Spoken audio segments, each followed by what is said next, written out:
দাদা মূলত আজকের কি কারণে প্রোগ্রামটা অ্যাটেন্ড করলেন, কি বলবেন? দেখুন, এই প্রোগ্রামটা সুর সন্ধ্যায় মানবাধিকার সম্মান। আমরা দীর্ঘদিন ধরে মানবাধিকার সংগঠন করে চলেছি, centre for protection of democratic requirement of India, যা short form CPDR India human rights নামেই সবাই চেনে। অল ইন্ডিয়া বেসিসে আমরা এই সংগঠনটা চালাই এবং দীর্ঘদিন ধরে মানুষের পাশে, মানুষের সাথে বছর ধরে আমরা কাজ করে চলেছি। এবং আমাদের সংগঠনের মধ্যে বহু মানুষ, প্রতিভাবান মানুষ রয়েছে, যেগুলো আমরা সংগঠন করতে এসে জেনেছি তাদের সেই প্রতিভাগুলো। তাই আমরা ভেবেছি যে এমনই একটা সাংস্কৃতিক অনুষ্ঠান করব যাতে তাদের প্রতিভাগুলোকে সামনে উঠে আসে। তার মধ্যে কেউ আবৃত্তি করছে, কেউ গান করছে, কেউ নৃত্য করছে, আবার হয়তো কেউ মুখ অভিনয় করছে। ঠিক আছে, সবাইকে নিয়েই আমাদের এই অনুষ্ঠানটা। এবং এই অনুষ্ঠানে আমাদের যারা স্যারেরা সবাই আছে, সবাই সাথে রয়েছে এবং আমাদের স্যারেরা এই অনুষ্ঠানে উপস্থিত ছিলেন। আমাদের মাননীয় প্রেসিডেন্ট কবীন্দ্রনাথ সরকার মহাশয় উপস্থিত ছিলেন, এক্স আইপিএস পশ্চিমবঙ্গ সরকারের ডেপুটি জেনারেল অফ পুলিশ ছিলেন। আমাদের মাননীয় সুজয় কুমার চন্দ্র মহাশয় উপস্থিত ছিলেন, যিনি জয়েন্ট কমিশনার অফ পুলিশ ছিলেন, তিনি আমাদের মেন্টর। আমাদের ডেপুটি কমিশনার অফ পুলিশ ছিলেন গৌতম কুমার দাস। আমাদের উপস্থিত রয়েছেন আমাদের মাননীয় লক্ষ্মীকান্ত মিশ্র, ক্যালকাটা পুলিশের অ্যাসিস্ট্যান্ট কমিশনার অফ পুলিশ। এই যে রিটায়ার্ড পার্সন, এরা আমাদের সঙ্গে জুড়ে রয়েছে, সাথে রয়েছে। আমরা দীর্ঘদিন ধরে মানুষের পাশে, মানুষের সাথে আপনাদের সবাইকে অসংখ্য ধন্যবাদ। আপনারা সবাই উপস্থিত হয়েছেন এবং মিডিয়া বন্ধুদেরকে জানাই, আপনারা এইভাবে এগিয়ে চলুন এবং প্রত্যেকটা জায়গায় আজকে যে সমস্যাগুলো হয়েছে সেই সমস্যাগুলো আপনারা সোশ্যাল মিডিয়ার মাধ্যমে তুলে ধরুন, আপনাদের এই পোর্টাল চ্যানেলের মাধ্যমে তুলে ধরুন, যাতে মানুষের কাছে সঠিক বার্তাটা পৌঁছে। দাদা লাস্ট একটা প্রশ্ন আছে, সম্প্রীতির জন্য কি বার্তা দেবেন মানবাধিকার সংগঠনের পক্ষ থেকে? দেখুন, আমরা তো মানুষের অধিকার নিয়ে লড়াই করি। সবাইকে বলবো যে সরকার আসবে, সরকার যাবে, সকালে উঠে যে মানুষটাকে আপনাকে দেখতে হবে। আজকে যদি আপনার কোনো ক্ষয়ক্ষতি হয় তো দেখবেন যে নেতা মন্ত্রীদের নিয়ে আপনারা লড়াই করছেন, তারা কিন্তু আপনার পাশে এসে দাঁড়াবে না, দাঁড়াবে সেই পাড়া প্রতিবেশী। তাই সকলকেই বলবো যে সম্প্রীতি বজায় রাখুন, হিংসা করবেন না, মানুষের পাশে থাকুন, মানুষকে নিয়ে লড়ুন, মানুষের জন্য কাজ করুন।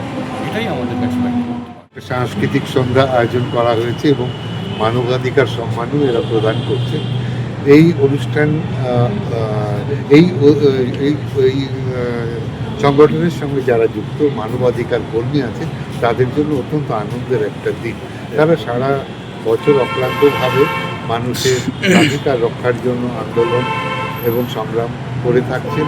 প্রত্যন্ত গ্রামেও এদের উপস্থিতি আমরা জানতে পারি এবং মানুষের প্রত্যেকের এটা জানা উচিত, সচেতন হওয়া দরকার যে মানবাধিকার বলতে আমরা আসলে কী বুঝি।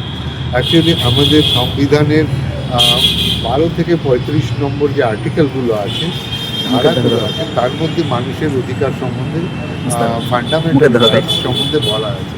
এখন এই অধিকার লঙ্ঘনকেই বলে মানবাধিকার লঙ্ঘন, আর এই অধিকারকেই বলে মানবাধিকার।